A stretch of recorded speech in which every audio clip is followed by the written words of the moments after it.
No ar, Cartão de Visita News. Apoio Grupo Tati de Comunicação e suas plataformas.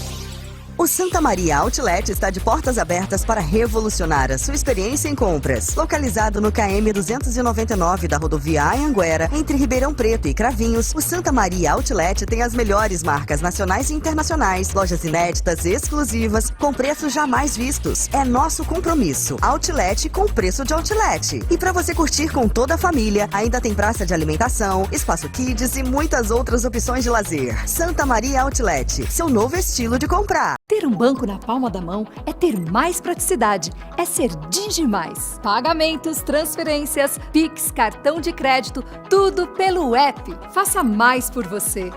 Banco Digimais, um banco para todos.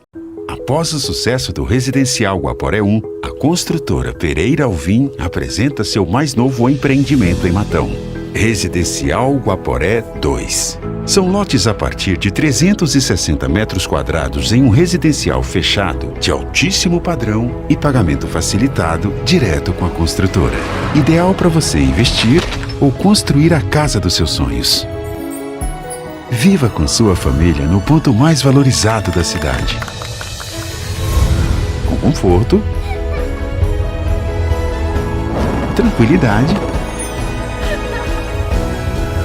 e completa harmonia com a natureza. Plantão de vendas no local. Ligue 0800 942 5151 e saiba mais. Residencial Guaporé 2. Seu bem viver começa aqui. Pereira Alvim. Sonhamos mais, construímos mais. Informação de qualidade. Jornalismo profissional. Entrevistas exclusivas. Cartão de Visita News.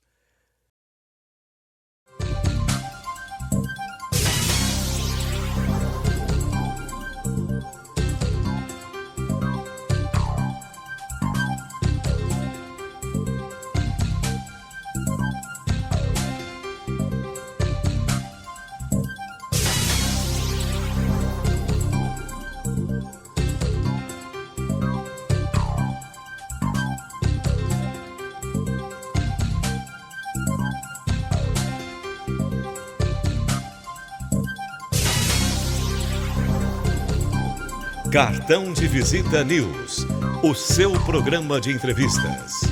Apresentação, Zacarias Pagnanelli. Bom, só para deixar bem claro, estamos retransmitindo pelo site de comunicação suas multiplataformas. Estará hospedada no Cartão de Visita News R7. Depois dessa entrevista estará no TH+, também, e outros portais no Brasil. E também no YouTube, no Cartão de Visita News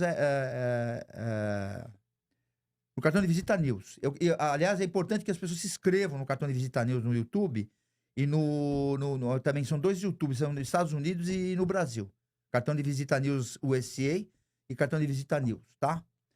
Vamos só aguardar a área técnica. Vamos iniciar.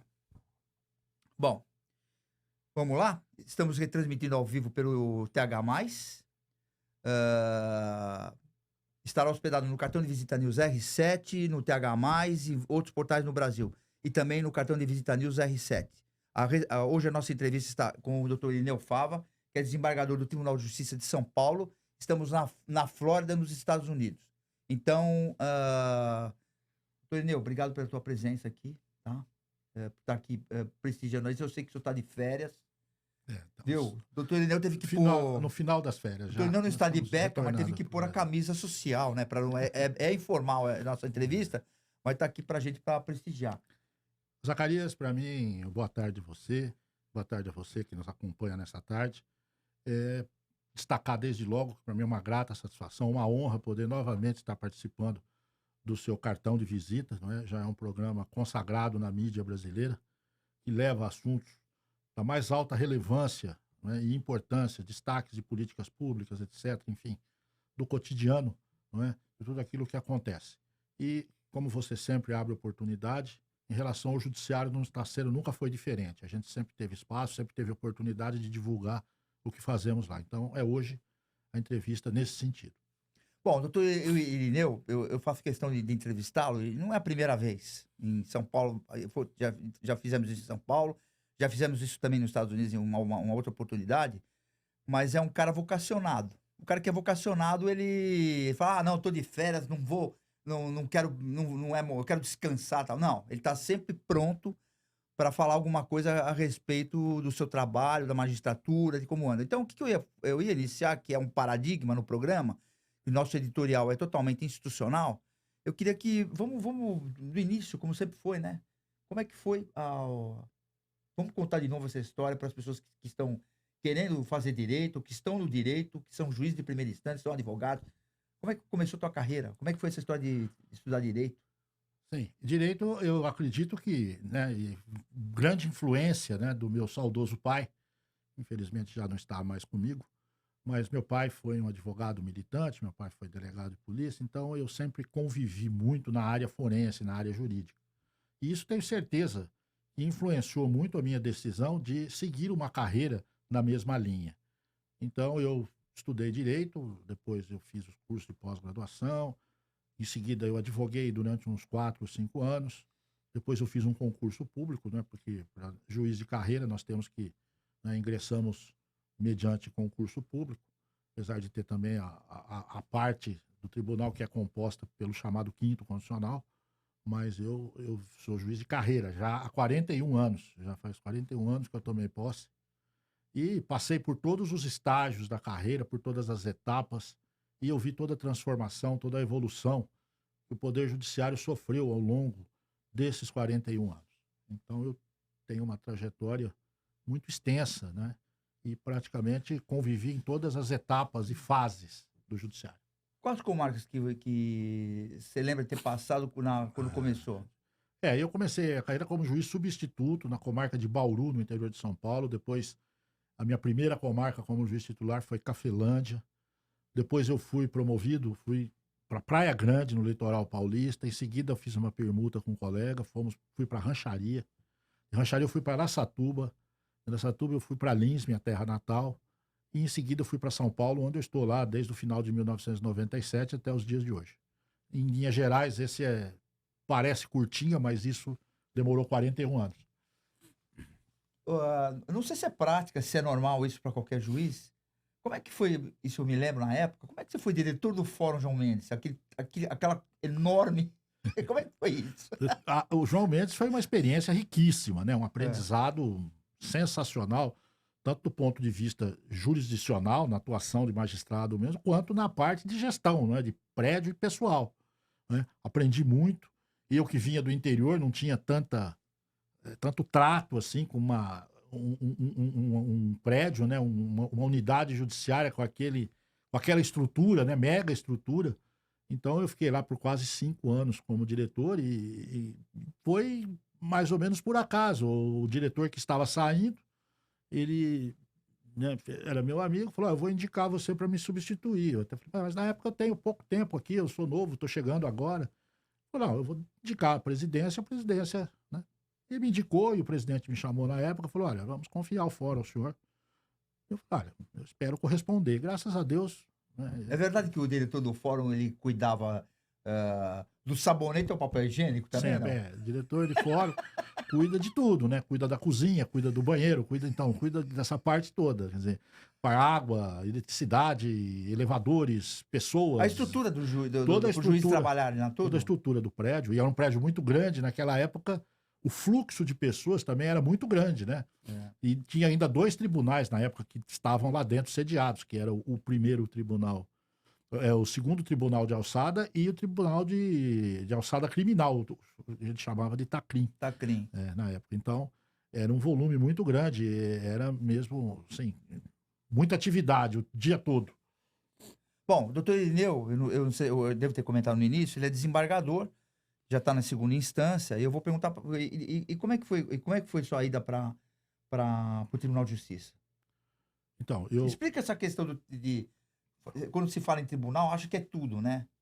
Quando você tá também na primeira instância, você é subordinado ao tribunal. O tribunal faz parte do Poder Judiciário, como instituição, né, como poder de Estado.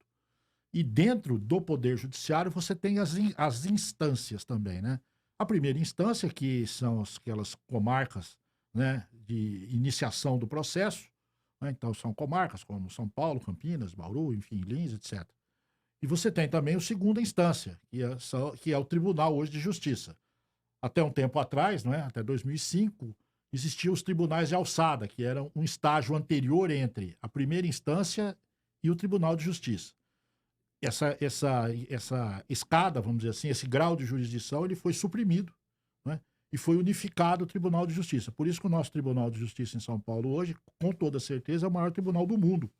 Né? São 360 desembargadores, são 360 A comparação cargos. é essa, por causa da quantidade de desembargador? E do volume de trabalho, né? Volume de trabalho também. Sim, né? Mais de 22 milhões de processos.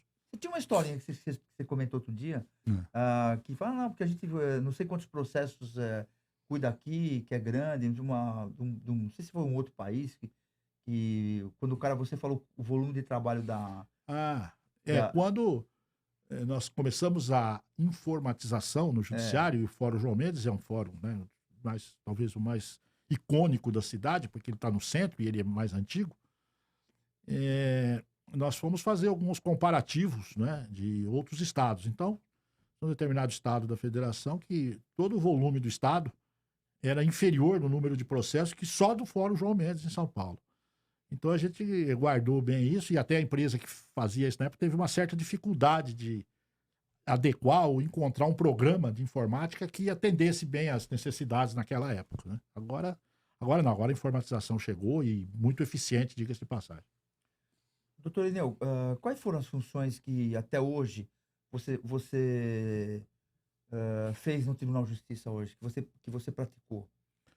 Bem, porque o juiz de primeira instância, quando ele entra, eu não sei hoje se mudou alguma coisa, mas ele é o faz tudo, né? Ele é o criminal, ele é o civil, ele é o não sei hoje se é assim, mas também era do trabalho, dependendo do tamanho do município, que é de órgão federal hoje, né? Eu queria que você explicasse sobre isso.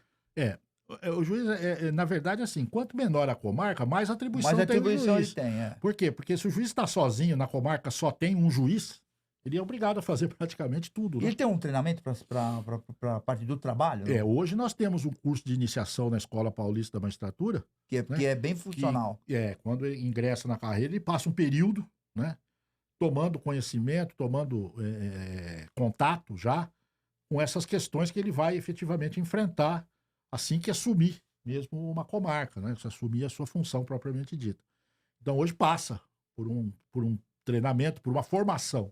Né? Eu já fui juiz formador também na escola, então eu já acompanhei uma certa parte. Hoje, devido a outros afazeres, eu já me afastei dessa função, mas eu já passei por isso. Né? Mas, quanto menor a comarca, às vezes mais atribuições tem o magistrado. E dentro disso é que a gente hoje, né, que a escola principalmente, dá essa formação ao juiz, para que ele não tenha tanta dificuldade. Na minha época, quando eu ingressei, nós não tínhamos isso. A gente já ingressava e já praticamente ia para as nossas circunscrições judiciárias, né, onde começamos. Eu já assumi, já fui diretamente para Bauru, já comecei a fazer audiências, enfim, já atuar mesmo como juiz, substituto, né, substituir os colegas lá. Mas hoje, com essa formação, não o início da carreira ele fica não tão difícil, né? Se torna mais ameno. Eu ia te perguntar o seguinte, relacionado à carreira. Você tem outras atribuições hoje no tribunal, que inclusive iniciou ano passado isso, né? A gente falou sobre a questão da acessibilidade, que é específico a funcionalismo público. Você quer contar um pouco qual foi o projeto que foi feito esse ano? Isso. Passado? Já tem algum tempo, né? O tribunal, ele iniciou, né, já essa assistência aos servidores e magistrados, né, com o departamento de psicossocial do tribunal. Então, foi o embrião, né, de o que nós chamamos lá hoje de Diretoria de Apoio ao Servidor, que é a DAPS. E hoje, lá o tribunal hoje tem toda uma estrutura administrativa voltada para isso, para essa assistência e acolhimento ao servidor. E lá nós trabalhamos basicamente com assédio moral, assédio sexual, acessibilidade e inclusão. E tem muito assédio moral? Muito assédio sexual? Existe? Tem uma... Faz não parte é do ser humano. muito, mas Mas faz parte do ser humano, vamos falar sim, assim. faz parte de uma cultura, né? É. A relação, né, de trabalho, ela às vezes é desvirtuada pelo superior hierárquico que se julga, às vezes, no direito de tratar o funcionário de uma forma mais ríspida, isso é né? importante, Mais depreciativa, talvez até sem a intenção de ofender, mas acaba, né, normalmente, praticando o assédio. Então, a gente trabalha na educação, né, na formação do gestor, né, para que ele exatamente dê o primeiro exemplo, para que isso não ocorra, porque essa prática no ambiente de trabalho torna esse ambiente altamente tóxico.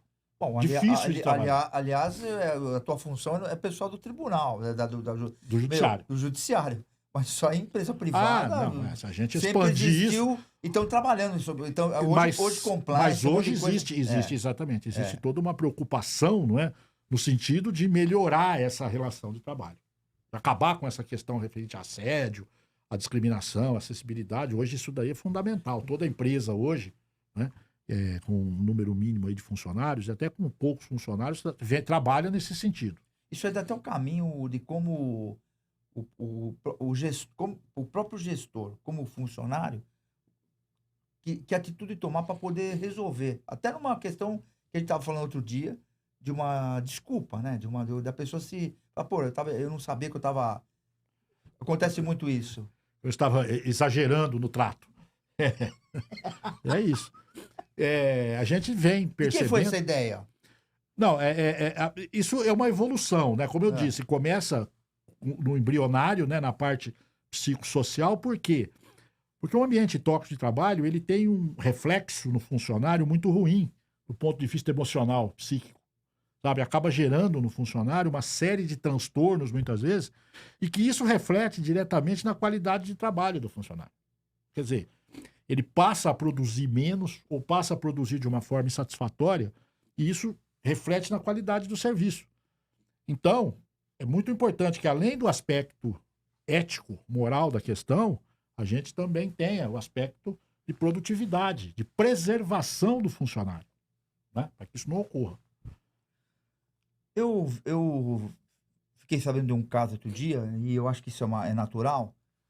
Quando, por exemplo, vamos falar da empresa privada, que depois deve cair com vocês. E acontece que a empresa privada, a questão de assédio de funcionário e tal, aí cai no Ministério do Trabalho por algum motivo, e depois o Ministério do Trabalho vira crime. Vai para vocês? Sim, a parte criminal, posteriormente, né, é julgada pela seção de direito criminal. Se não for na esfera federal ou estadual, aí vai depender muito da natureza do crime, da onde ele foi cometido, das pessoas envolvidas. Porque tem o pessoal do Ministério, tem o pessoal do Trabalho que vai cuidar de uma área, de uma questão. Isso. E tem a questão de que se virar crime. A E parte também criminal civil, ela é encaminhada ao a Ministério civil também, Público. eles que cuidam, o Trabalho que cuida também. Se é um problema civil, Não, quando é relação de trabalho, a própria Justiça do Trabalho hoje se encarrega de dar solução a essas... Principalmente questões. se houver um crime nessa... Não, a parte criminal é encaminhada encaminhada para pra vocês. o setor criminal, para a Justiça Criminal comum. Tá, Se o crime for comum. Então, dependendo do que consuma como crime, né? Porque Na natureza porque às vezes é uma forçada de barra, né? dessa infração. A empresa privada é uma forçada de barra. É importante a gente, né, ter um critério, né, de filtragem dos casos, porque às vezes é um excesso de suscetibilidade por parte da pessoa, que é mais sensível, então, né, uma palavra um pouco mais colocada de uma forma mais incisiva pode causar um reflexo naquela pessoa, pode ter um efeito naquela pessoa que não teria em outra. As pessoas são diferentes, reagem diferentes. Então, a gente faz basicamente uma filtragem, procurando ver quando é mesmo assédio, quando não é. Às vezes é difícil a configuração do assédio, né? Não é? O assédio, ele tem a sua característica própria para você identificá-lo. Porque, o que é assédio? Né? Poderíamos chegar nessa questão. E é importante, porque muita gente, às vezes, tem dificuldade de detectar, né, de perceber o que caracteriza ou não o assédio. E nós, exatamente, temos exatamente trabalhar nesse sentido. A gente olha o que caracteriza fundamentalmente um assédio, seja ele moral, seja ele sexual, é o constrangimento. Né? É quando a vítima, o ofendido, ou a pessoa que sofre o assédio, ela já tentou se livrar de todas as formas, com negativas ou com o famoso não, e o assediador, ele extrapola isso, ele ignora isso, ele passa por cima dessa manifestação de vontade da pessoa assediada e insiste. E quando é relação de trabalho, às vezes ele usa o grau hierárquico que ele tem sobre a pessoa para forçá-la, né, constrangê-la a fazer aquilo que ela já disse que não quer. Seja no aspecto... Né? No aspecto sexual é mais até fácil de identificar. Agora, no aspecto moral, não. Então, no aspecto moral, que num termo bonito em inglês eles falam, né, que é o bullying, né? Quer dizer, talvez um bullying até inconsciente, mas na forma como fala, na forma depreciativa que se refere ao funcionário, ou a maneira de chamar a atenção, de mostrar, por exemplo, que o funcionário errou, tudo isso daí é que tem que ser analisado no quadro que é apresentado para nós. Porque aí a gente dá encaminhamento. Mas com a tua experiência, como a gente fala sempre do assediador, também tem um aproveitador, não? Sem dúvida. É? Né? Tem aquele que põe o chefe por algum motivo na que cruz. faz, né, já pratica o assédio, né, já intencionalmente, quer dizer, já tá ali... Não, eu assediado. Já mirando a vítima, às vezes, né, e já com a intenção de obter dela, né, o que ele deseja. Né, que normalmente esses casos mais assim a gente observa no assédio sexual. Você tem no tribunal, que também deve fazer parte dessa área que eu estou, pessoas com acessibilidade mesmo de coisas. Quais são as que você mais movimentou lá, que teve que fazer algumas modificações? Nós evoluímos muito. A evolução desse pessoal também, que é vocacionado também. Hoje o Tribunal de Justiça de São Paulo, sem medo de exagerar ou errar, é o que tem a melhor estrutura de acessibilidade do país. Né? Lá nós cuidamos da acessibilidade física, dos deficientes visuais, auditivos. Que inclusive trabalham no tribunal. E a inclusão digital, que é fundamental. O Tribunal de Justiça de São Paulo hoje, ele tem um sistema de acesso a deficiente visual pelo site. O deficiente visual ele consegue acesso a todas as partes do Tribunal de Justiça, né, pelo próprio site, por um sistema chamado JAWS, né, JAWS. Então ele tem condição, o funcionário, por exemplo, tem condição de trabalhar, né, como se, né, com muito menos dificuldade, ou quase no mesmo nível de igualdade com um funcionário que não tenha deficiência. Entendeu? Então, no aspecto também auditivo, agora nós temos no tribunal, principalmente nas principais unidades judiciárias hoje da capital, e nós estamos expandindo isso também para o interior, né, o acesso do deficiente auditivo, com alguém que o recebe, um funcionário, que o recebe em tempo real no atendimento na linguagem de Libras. Então ele acessa por um QR Code, um aplicativo que ele tem no celular, totalmente gratuito o serviço, e ali já a pessoa, ele fala, né, em Libras o que ele pretende para esse intérprete, o intérprete já passa e já encaminha ele para o setor que ele deseja. No setor que ele deseja, ele é atendido novamente por um intérprete em Libra, e aí sim vai ver qual é o caso especificamente dele.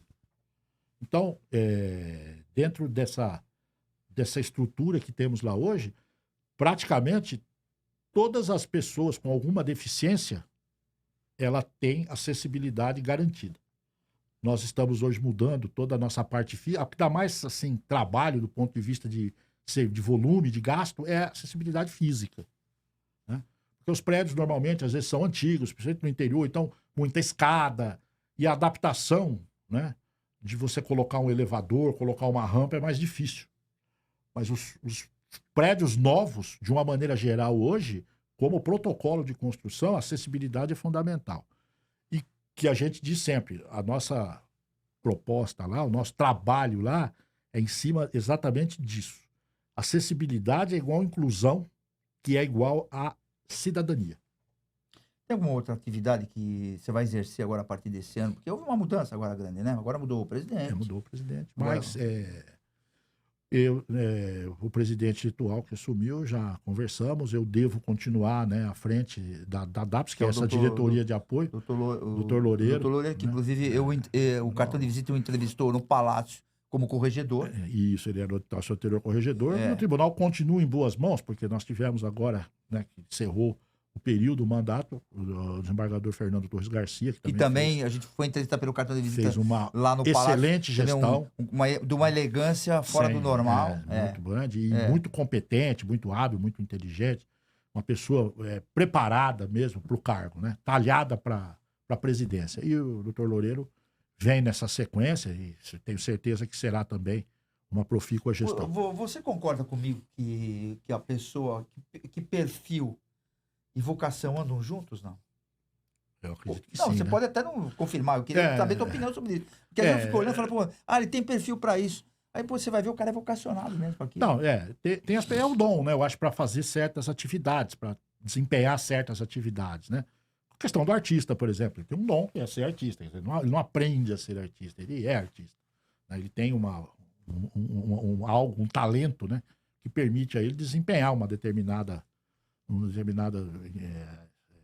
digamos, atividade, né? Independentemente de curso. Pode ter a maneira de você também adaptar o seu perfil com treinamento, com aprendizado, né? Também é. Só que o predestinado, digamos assim, o vocacionado, né? Ele leva vantagem, porque é uma coisa natural da pessoa, não é uma coisa que foi aprendida, não aprendeu a fazer. Né? Mas andam juntos, sem dúvida, também acho. Eu queria deixar claro aqui, inclusive, uma das experiências, doutor Irineu, inclusive eu acabei de entrevistar um juiz de Mato Grosso do Sul, que é um grande amigo também, que também assumiu a presidência da associação do Mato Grosso do Sul. Mas eu quero dizer da experiência do doutor Irineu, porque o doutor Irineu já fez parte também da PAMAGES, que é a Associação dos Magistrados de São Paulo, né? Isso. E também da Associação dos Magistrados Brasileiros, que também trabalhou lá. Então, eu queria que você falasse um pouquinho sobre a associação, na sua época, como que funciona, qual que é a função de ter uma empresa privada ligada à magistratura. Perfeito. Não, a atividade associativa também foi muito enriquecedora, não é? Permitiu a gente ampliar o nosso horizonte, inclusive de relacionamento, dentro da própria instituição e fora dela, porque a gente aí tem toda uma atuação, né? Fora essa questão que, entre aspas, política, que tem que fazer, né? Ia muito para Brasília. Não há como não fazer. Não né? tem nem Porque, como, faz parte do próprio processo. Mas foi muito também enriquecedor. Eu participei da PAMAGES como diretor financeiro, secretário-geral, fui vice-presidente, fui diretor financeiro da Associação dos Magistrados Brasileiros em Brasília, que é a associação entidade nacional. Aí são todos juízes mesmo. Aí são o Brasil, né? Do Brasil. Então, eu fiquei por mais de 10 anos diretamente ligado a essa vida associativa, fazendo parte mesmo de gestões. E para mim foi muito, muito enriquecedor, porque a gente vê um outro lado, né, de atuação, porque o juiz, pela própria formação dele, pela própria atividade que ele desempenha, ele não tem uma atuação política, efetivamente, né? O juiz é muito retraído, porque quem decide, né, precisa assimilar as coisas e formar a convicção. Então a pessoa acaba se isolando de uma certa forma. E na atividade associativa, a gente, paralelamente, a gente tem essa possibilidade, né, de expandir esse lado, né, de relacionamento, de ver outras atividades que o juiz às vezes exerce, que não é propriamente a jurisdição. Então, por isso ela foi fundamental da minha... A associação, não diria que tem o poder, mas ela se envolve em algumas questões que precisam ser vistas por juízes também, junto ao presidente do tribunal, junto a Brasília, que às vezes é necessário. Tem isso também, não? Claro. A associação, em última análise, é entidade de classe, né? Ela normalmente... Porque ela é privada. É uma entidade privada exatamente para não ter vínculo com o poder público. Exatamente para ter independência, para poder trabalhar, não é?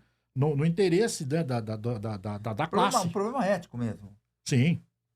É ético e até jurídico, porque se você tem uma entidade pública, o tratamento jurídico é totalmente diferente de uma entidade privada, né? O poder público ele é mais engessado legalmente, ele é atrelado à legalidade. Na iniciativa privada, claro, observa-se a lei, mas existe uma liberdade maior de atuação, de poder de atuação, de estruturação da entidade. Você não tem cargo criado por lei que deve ser preenchido de determinada forma, você tem os cargos decorrentes, né, e da necessidade da entidade. Então, e você tem outros meios de preenchimento desses cargos, né, numa forma menos engessada que teria uma entidade pública. Então, é fundamental que as associações, né, assim como os sindicatos em geral, eles sejam privados. Acredito que eles têm um poder de atuação, uma capacidade de atuação e uma liberdade de atuação muito maior. O que o juiz pode e o que o juiz não pode, que diz a cartilha, que é a lei orgânica da magistratura? Bom, o juiz pode fazer então tudo que está dentro da lei. Deixa eu fazer uma pergunta assim antes. como todo cidadão. Eu já ia te fazer essa pergunta, mas você já mata ela A maioria dos juízes dão aula. Sim. Por que dão aula? Porque a própria Constituição diz que, além do cargo de juiz... Que é importante. Né, você pode ter um único cargo, que é ser professor universitário. Você imagina a bagagem de um aluno tendo aula por um juiz que atua. A experiência, tudo, a formação, né? Normalmente, o juiz, porque o juiz... o concurso público para juiz, ele talvez seja dos mais difíceis que existe no Estado. Né? Os concursos dizem que os mais difíceis são esses mesmo, magistratura e o Rio Branco, né? O Instituto Rio Branco para diplomata. Então, o preparo que se exige de um candidato a juiz é muito grande, né? A gente estuda, eu, por exemplo, no meu caso, minha experiência pessoal, eu estudei praticamente um ano inteiro, só estudando, como se fosse um trabalho, cerca de 8, 10 horas por dia, né? Só me preparando para depois fazer concurso. Então, ele exige muito. Então, o preparo do juiz, o preparo técnico do juiz é muito grande. Correto? Então, quando se tem a oportunidade, tá vendo, de você ter um professor que também é magistrado, né? A possibilidade de você ter alguém preparado para licionar, para te ensinar alguma coisa do ponto de vista jurídico é bom, muito então grande. pela lei orgânica, cartilha, você pode. O que não pode, o que mais pode? O juiz, eu costumo dizer, né, dentro, sem nenhum demérito ou nenhuma depreciação aos anões, né? O juiz é um cidadão pela metade. O juiz é um cidadão anão. Porque a expressão máxima da cidadania é você poder votar e ser votado. Certo? Você ter essa oportunidade, ter essa possibilidade. No caso do magistrado, o magistrado só vota. Não pode ser votado. O juiz não pode fazer parte de partido político e disputar cargo político, partidário, né, enquanto magistrado. Todos que você vê que disputam ou se aposentaram, quer dizer, deixaram a toga, deixaram a magistratura, ou pediram exoneração. Temos casos aí até atuais, né? Então, o juiz, ele tem essa restrição de cidadania. É uma coisa complicada. Muito pouca gente fala. É muito comum, às vezes, né, a gente vê na mídia, se falar das vantagens que o juiz tem, né? É como se fosse uma coisa espúria, imoral, ilegal. Não. Né? Tudo aquilo que o juiz eventualmente recebe ou tem, ele decorre de lei, né? Ele decorre de direito adquirido. O juiz não recebe nada em matéria pecuniária que não seja derivado de lei, que não esteja previsto em lei. E atualmente, de um tempo para cá, que não passe, às vezes, pelo crivo do próprio Conselho Nacional de Justiça. Então, eu particularmente fico até constrangido e decepcionado quando eu vejo, às vezes, a mídia, né, divulgando alguma coisa que o juiz é como penduricalho. Quer dizer, dá a impressão que o juiz é uma pessoa que faz bico, né, e vive, né, de pequenas rendas que ele recebe de uma forma totalmente espúria. E não é assim. Quando o juiz recebe algo, é algo que não foi pago no momento devido, é algo que é direito de receber. E muita coisa que às vezes se recebe... Porque, na realidade, o salário do juiz fica vinculado ao governo do Estado, né? Não, o salário do juiz hoje é vinculado ao subsídio nacional. É. Então, se você pegar o salário hoje, 43 mil reais no bruto. Ah, mas tem juiz que às vezes... Quando mostram, às vezes, um olerite ou um contra-cheque do juiz que recebeu 100 mil, por exemplo, num mês, é porque ele deve estar recebendo férias, né? O terço de férias e 13º. Então, o terço de férias ou um 13º salário. Quer dizer, não é que aquilo é o salário dele. Então, eu acho que seria interessante, às vezes, aquelas pessoas que divulgam isso, se informar um pouco mais, né, sobre o que está sendo recebido em relação àquele caso, já que ele vai divulgar uma situação, não dizer, o subsídio nacional é 43, 45, né, por volta disso. Mas o juiz recebeu 100, então ele recebeu acima do... Não é que ele recebeu os 45, que é o teto, e mais aquilo que ele deveria ter já recebido, ou que ele está recebendo por direito. Não se trata de benefício criado na hora para beneficiar essa ou aquela pessoa. Então, às vezes a gente sofre ataques, né? Sobretudo aí a mídia divulga isso, a gente depara com essas situações, e não há uma explicação sobre o que é que está sendo feito, está sendo pago, ou quais são aqueles direitos que o juiz está recebendo. Mas eu posso garantir, seguramente, que não se recebe nada, sobretudo no estado de São Paulo, que é onde eu trabalho e milito, né? Eu exerço a jurisdição, que se esteja fora do que é legal, do que é de direito e do que já deveria ter sido pago há muito tempo. Eu vou te fazer uma pergunta que vem do encontro que você está falando aqui. É uma coisa que você está falando. Hoje a comunicação está muito aberta. Eu queria que você falasse um pouquinho, que é uma coisa que está muito na mídia, e eu acho que estão distorcendo o entendimento da questão da responsabilidade. Vamos falar sobre liberdade de expressão. Porque é o que você está falando aqui. Às vezes o cara solta uma notícia, mas não checa, joga para ver, então, para criar né? E eu não estou dizendo nem que seja jornalista, porque hoje todo mundo fala, né? Inclusive, eu acabei de ver uma matéria aqui nos Estados Unidos, e eu fiz um comentário, que, por exemplo, já parece que no Brasil tem uma história de que vai falar sobre saúde, que vai falar sobre animal, esses caras têm que ter qualificação para falar, não é qualquer um que vai jogando na mídia para tomar um remédio, para fazer e tal. Então, eu já vi isso no Brasil. Mas aqui nos Estados Unidos, quando você já está acontecendo isso agora, não sei se tem a ver com alguma coisa governamental, a gente não sabe. Mas tudo que você escrever, que você está falando mal ou está ofendendo alguém de uma coisa bem ostensiva, eles estão indo na casa das pessoas e estão indo lá levando, é você que escreveu isso aqui? Eu cheguei a ver até que estão orientando a pessoa. Olha, você para com isso, porque senão você vai ter problema, aqui é tudo polícia e tal. Isso está acontecendo aqui já. Eu queria que o Irineu falasse, óbvio que a gente não quer que isso aconteça também lá no Brasil, mas que tenha liberdade de expressão, mas assim, na minha opinião, eu acho que tem limite. Eu queria ouvir a opinião dele relacionado a isso.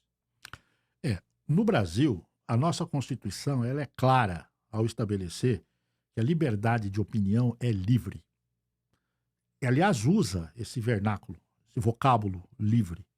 O que é uma coisa livre? Livre é algo que não tem barreira. Livre é algo que, né, você pratica independentemente de qualquer restrição. E qual é a penalidade que a própria Constituição impõe quando se excede a liberdade de opinião, de expressão? É exatamente responder pelos danos que isso possa causar a uma pessoa. Então, quando a gente emite uma opinião, a gente é responsável, não é, por aquilo que está dizendo. E dependendo dos danos que ela possa causar, um dano moral, um dano patrimonial ou material a quem foi atingido por essa opinião, né, é que vai determinar... Pode ir também para o lado criminal? Pode, perfeitamente. Sem dúvida nenhuma. É o que mais os caras assustam. Normalmente é a área civil, né, através do dano moral hoje, né, do dano material, e também o aspecto criminal, o calúnio, o injúria, o difamação, enfim, etc., né, que possa haver. Então, veja bem, se a Constituição diz que é livre, para você regulamentar a liberdade de expressão, é muito difícil. Por quê? Porque toda barreira que você colocar, é possível se dizer que aquilo é censura. E a censura foi expressamente abolida na Constituição atual. A Constituição proíbe expressamente a censura, qualquer forma de censura. Então, quando você diz que uma pessoa não pode dizer tal coisa, não há uma censura aí, talvez. Mas isso é ofensivo, isso é uma notícia falsa. Sem verdade. Isso é desinformação, ou isso é discurso de ódio.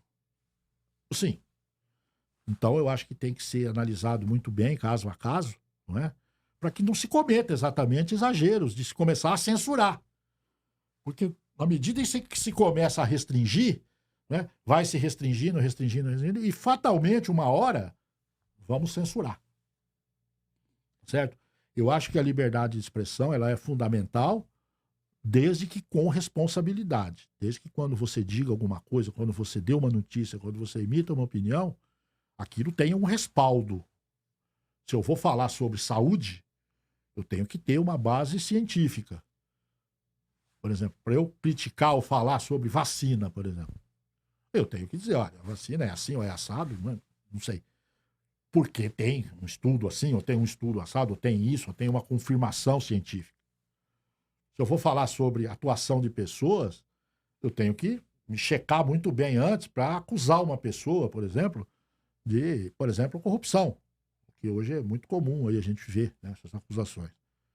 Então são coisas, é por isso que eu digo, com responsabilidade. Para divulgar uma notícia de alguém, checar se o que está sendo divulgado é real. Senão nós caímos na desinformação. Nós caímos no tal do discurso de ódio. E isso deve ser evitado mesmo. Não há dúvida, porque uma hora todos nós podemos ser vítimas disso. E não é interessante para ninguém. Existe uma questão seguinte no negócio da liberdade de expressão. Eu vou falar assim, no jornalismo a gente também tem uma cartilha, como sempre foi, né? A gente vive de dar notícia, de divulgação.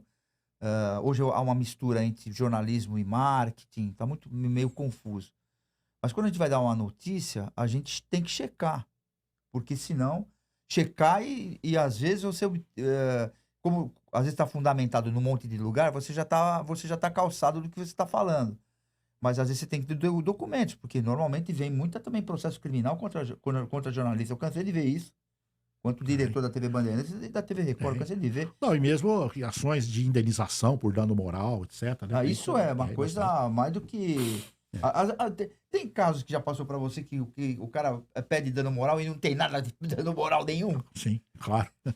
Tem algum caso que você possa contar? São poucos, não. Não de pessoas, mas que virou uma festa esse negócio.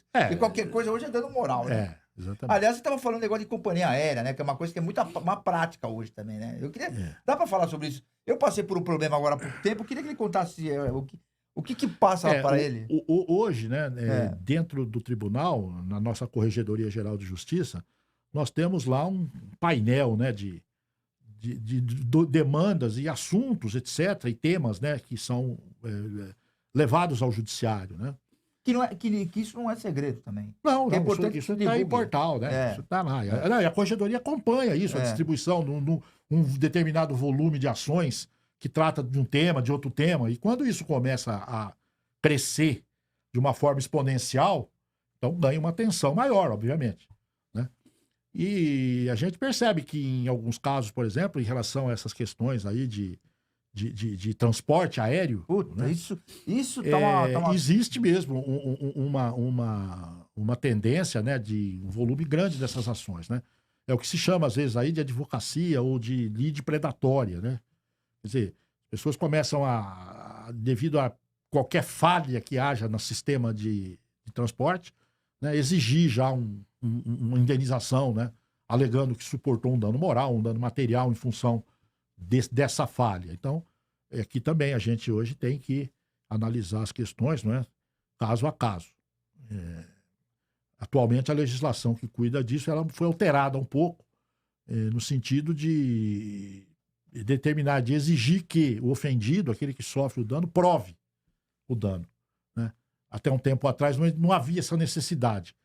a questão era objetiva. Ocorrendo um fato, já gerava o direito à indenização.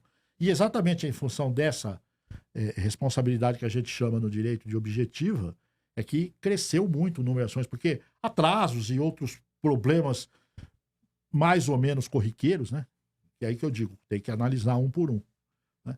São comuns, e a gente também não pode levar isso também até a ferro e fogo, no sentido de qualquer falha, qualquer problema já autorizar uma indenização, conceder uma indenização. Senão a companhia não sobrevive. Não, também, a né? companhia sobrevive e o judiciário fica, não é, mais ainda soberbado do que já está, né? Inclusive, às vezes, com pedidos totalmente sem respaldo nenhum, sem fundamento.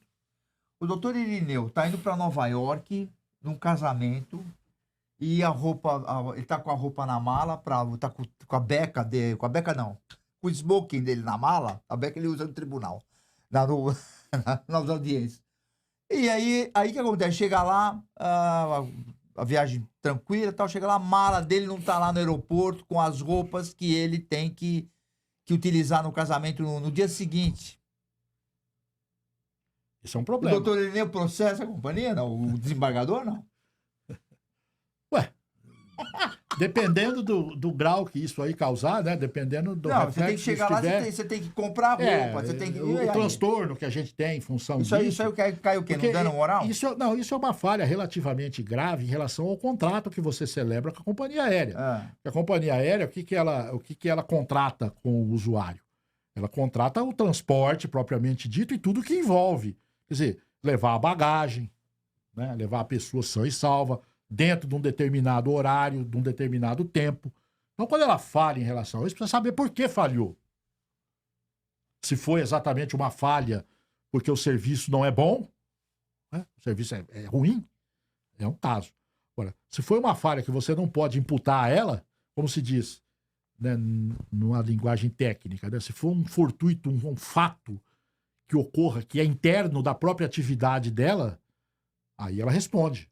Agora, se for uma coisa externa, que ocorreu externamente, que ela não tinha como evitar, né, estava acima da capacidade dela de evitar, aí você interpreta isso não como responsabilidade da empresa. Então, é isso que precisa ser analisado, né, dentro de cada caso. O importante é mostrar isso pelo seguinte, você vê que ele está em defesa dos dois lados, da empresa sim, também, claro. entendeu? Mas o que eu enxergo, que a gente que viaja muito, que é jornalista, que viaja... Eu viajei 5 vezes para fora esse ano para gravar. Então, o que acontece? O que eu enxergo é o seguinte... aliás, eu vejo isso em tudo também, para dizer a verdade. Não é só companhia aérea, não. Tá vendo... Eu queria que você tem alguma opinião sobre isso. Tá vendo muita falta de comprometimento de funcionário hoje. Eu não sei se é porque esse momento que nós estamos vivendo, se você enxerga isso também...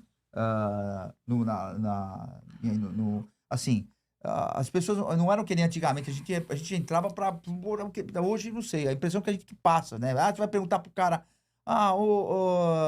eu vou dar um exemplo aqui, você entra numa concessionária, falava, tem 5 meses na concessionária, e eu já vi esse filme várias vezes, aí você pergunta pro cara, amigo, a gente sabe que o cara é vendedor, ele tem que saber, né? Eu pelo menos aprendi isso no trabalho há anos atrás. Onde que tem quem é que faz seguro? O cara fala assim, o cara que tá sentado lá, que vende carro, tudo. Putz, sabe que eu não sei? Pergunta pro cara aqui do lado. Já passou por isso, não passou? Às vezes... Falta de comprometimento. E aí isso só vem dar problema. O funcionário que não foi devidamente treinado para aquilo, né? Então tem. E não é cobrado também. Mas aí já é um problema mais interno da própria empresa que trabalha, né?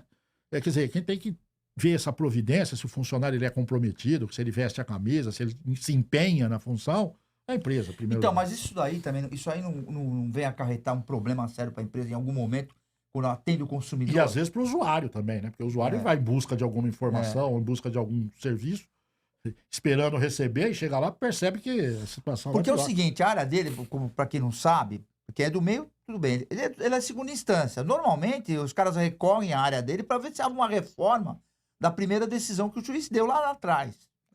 E às vezes mantém, né? Normalmente, dependendo do caso, mantém a decisão. Depende. Não, aí vai aquela confusão. Aí vai depende do caso também, recorre pro STJ, aquelas coisas todas. O índice de erro de decisão é muito pequeno, porque... Há muita reforma, não? Então, não é tanto, não. Porque a primeira são provas, né? Não, é assim, a primeira instância é que efetivamente forma todo o processo, né? O juiz colhe a prova, ele já ouve as pessoas, ele já tem contato com as partes, ele tem contato com os advogados. Então, todo o processo, toda a formação do processo é feita pelo juiz de primeira instância. Então, ele tem um conhecimento muito grande, um domínio muito grande sobre aquilo que ele está ali analisando, processando e julgando. Então, os erros não são tão frequentes como se imagina. Há reformas, claro, mas não é num nível assim, alarmante que um grande número, a maioria das decisões, a maioria são até confirmadas. Não é da nossa geração, né? Mas não sei se vocês lembram do Barça que falava na época. Enciclopédia? Eu sou dessa época. Você gosta de comer, doutor? Um pouquinho. Você vê como é que o programa Cartão de Visita tem formalidade, é sensacional. Fui entrevistar seu colega, o Aranha, e que ele acabou de sair agora, ele era presidente da seção da Vara Criminal, eu ainda perguntei, isso seus olhos azuis dão trabalho? Quer dizer, isso que é bacana, a gente, essa informalidade, que não deixa de ser uma autoridade, que a gente chama de excelência, que cuida uma pessoa que decide a vida das pessoas e as coisas das pessoas. Mas o juiz, seja ele de qualquer instância, qualquer tribunal, né, ministros, etc., ele é um cidadão comum, como outro qualquer. Eu vou perguntar para o doutor Irineu Fava, que é do Tribunal de Justiça de São Paulo. Eu quero agradecer o Chaim Zayer, quero agradecer o Cleiton Cambuim, que dá essa estrutura para o cartão de visita aqui na Flórida, o Martonho Pinto também, que estrutura para a equipe também, que tem dado para a gente aqui, a gente está fechando uma parceria, inclusive, relacionada a isso. E agradecer o doutor Irineu também por perder um dia das suas férias aqui para vir gravar, porque dá trabalho, você montar produção, montar equipamento, um baita no equipamento aqui, e para falar sobre isso. Eu vou fazer a última pergunta e eu vou encerrar. Se você me permite, claro, né? Se eu deixar de perguntar. Só, é longe de mim corrigi-lo, que você é um jornalista experiente, imagina, sabe, tem todas as credenciais aí dessa área, mas não é perda de tempo, não. Como eu disse no início da nossa conversa, eu venho aqui com prazer para poder falar um pouco sobre a atuação, sobre até mostrar, não é, um lado do Poder Judiciário que é mais humano, quer dizer, o juiz não é aquela pessoa que às vezes se imagina fria, que fica isolado lá, não. O juiz é um cidadão que sente todos os problemas, que vive o dia a dia, como todo cidadão comum, tem as mesmas dificuldades, não é? As mesmas ansiedades na vida. Então, é um prazer para mim, uma satisfação poder participar, inclusive, do seu programa, aqui, o Cartão de Visita, que, como você disse, não é a primeira vez que eu venho, e também espero que não seja a última. Espero sempre ter algo vir aqui para falar para esse seu seleto público aqui, seus seletos telespectadores. É importante todo órgão público que tenha pessoas que sejam, igual o doutor Irineu, como outros, né, que venham falar, divulgar, para mostrar o trabalho, porque isso, na realidade, é mais do que uma satisfação social. Para quem o doutor Irineu entrega o cartão de visita? Olha, eu vou entregar um cartão de visita, dessa vez, para alguém que já tem muitos cartões de visita. Que é a pessoa que cuida da gente, cuida da família, cuida da minha filha, que nós temos uma filha em comum, minha esposa, Kátia, que é uma pessoa que eu amo muito, e que está sempre presente, é a pessoa que reza por nós, uma pessoa de uma fé inabalável, fervorosa. Então, eu não tenho como, né, não reconhecer na Kátia a expressão de uma mulher firme, de fibra, e voltada para a família e para Deus. Mas quando ela vem para a Flórida, você é meio linha dura com ela, né? de mala. Não é, né? que aqui as pessoas tendem a ficar empolgadas um pouco com o consumo. Então, eu também. Então a gente às vezes... Obrigado, excelente. Obrigado pelo elegância. Eu que agradeço aí a todos. E vocês aqui. Informação de qualidade. Jornalismo profissional. Entrevistas exclusivas. Cartão de Visita News. O Santa Maria Outlet está de portas abertas para revolucionar a sua experiência em compras. Localizado no KM 299 da rodovia Anhanguera, entre Ribeirão Preto e Cravinhos, o Santa Maria Outlet tem as melhores marcas nacionais e internacionais, lojas inéditas e exclusivas, com preços jamais vistos. É nosso compromisso. Outlet com preço de outlet. E para você curtir com toda a família, ainda tem praça de alimentação, espaço kids e muitas outras opções de lazer. Santa Maria Outlet, seu novo estilo de comprar. Ter um banco na palma da mão é ter mais praticidade, é ser DigiMais. Pagamentos, transferências, Pix, cartão de crédito, tudo pelo app. Faça mais por você. Banco Digimais, um banco para todos. Após o sucesso do Residencial Guaporé 1, a construtora Pereira Alvim apresenta seu mais novo empreendimento em Matão. Residencial Guaporé 2. São lotes a partir de 360 metros quadrados em um residencial fechado, de altíssimo padrão e pagamento facilitado direto com a construtora. Ideal para você investir ou construir a casa dos seus sonhos. Viva com sua família no ponto mais valorizado da cidade. Com conforto, tranquilidade e completa harmonia com a natureza. Plantão de vendas no local. Ligue 0800 942 5151 e saiba mais. Residencial Guaporé 2. Seu bem viver começa aqui. Pereira Alvim. Sonhamos mais, construímos mais. Informação de qualidade. Jornalismo profissional. Entrevistas exclusivas. Cartão de Visita News.